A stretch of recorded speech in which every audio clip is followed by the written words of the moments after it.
is Ayo Shobo-Keen, and I head up the HR function for the UK affiliate of a Japanese pharmaceutical company, Otsuka UK.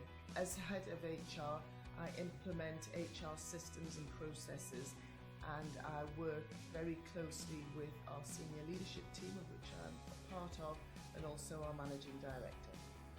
Initially, it wasn't about transforming staff behaviour.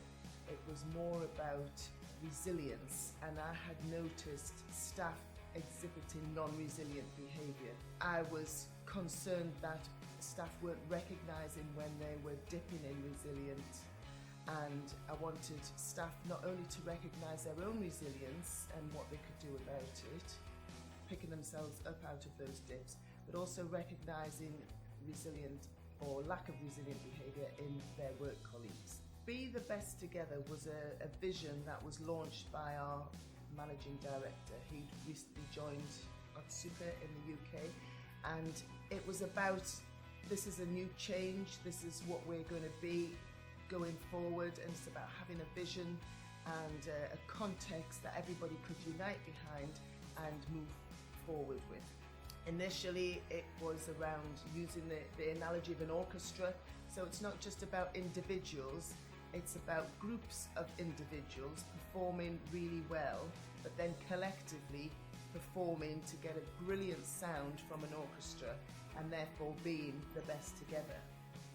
So we just launched our vision in September 2017, but then we were going into a restructure which would result in approximately 10% of our workforce leaving. So it was very much about there being a lot of change and uncertainty, and really what I wanted to do was to help our members of staff recognise that they were going through a period of change, and actually it's all right to feel uncertain and vulnerable and just unclear about what their future would be. So the resilience work was part of what I was trying to get people to recognise their own behaviour and their own feelings and their own vulnerability. Choose to Grow have enabled our staff to recognise their areas of low resilience through the Rohrstein questionnaire that Emma sent out to everybody. There was feedback sessions as a result of those questionnaires, and then Emma put together a bespoke World Cafe session which highlighted the top 4 areas where people felt their resilience was at their lowest. On the journey of implementation, we made several changes, and that's what I really liked about Emma and Choose to Grow, because she was flexible and pragmatic, and it wasn't just about this is the program and this is how we're going to run it. She was very adaptable to us as a business. The discussions with Emma and Choose to Grow were very key, and I felt able to talk to her about the different areas, and we certainly developed a plan and executed that over the period of last year, which we're very happy with. I asked her if she could help us with other areas, not just the resilience. So the first thing that I really wanted help with was facilitation around insights discovery. So it started with the SLT, and we've subsequently done it with several other teams within the business, really to increase team effectiveness, to get teams to understand their work preferences, their work styles, and therefore the work styles of others around them to help that team effectiveness. And then following on from that, the other thing that we've done is specifically individual coaching, one-to-one coaching with some of Emma's team.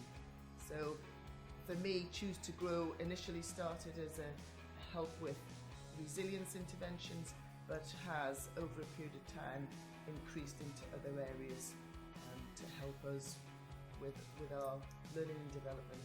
Last year we established, I say we, Otsuka UK, established a leadership forum, and this is a group of 6 individuals from within the company who we wanted to give leadership exposure and development to. So developing our future leaders, it's a brand new program, we've never done it before, And as time went on, when we were discussing it and working out what we were going to do, we recognised that it would be really good to have a facilitator who could start at the beginning and work with the team, help develop the team and take them throughout the year.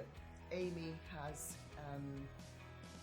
she's been excellent in working with the team and really trying to help them with their stakeholder management, with the senior lead team, with their focus as a group of individuals, and also giving them that one-to-one coaching as well. So very much a rounded piece of work from Choose to Grow. Emma understands business. She is pragmatic in her view. She's not adverse to listening to what I maybe want or don't want and adapting a program to fit with that. But also she'll bring her expertise, and she's got a great wealth of expertise in the learning and development field.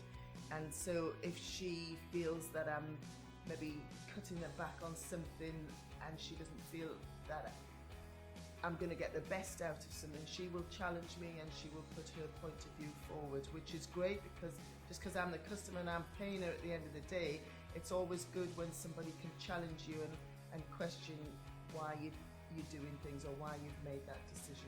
Benefits from an Otsuka perspective would be a more resilient workforce. Really the ability to manage workload from an individual standpoint, recognizing that there are ups and downs and having then the tools to be able to cope with those ups and downs.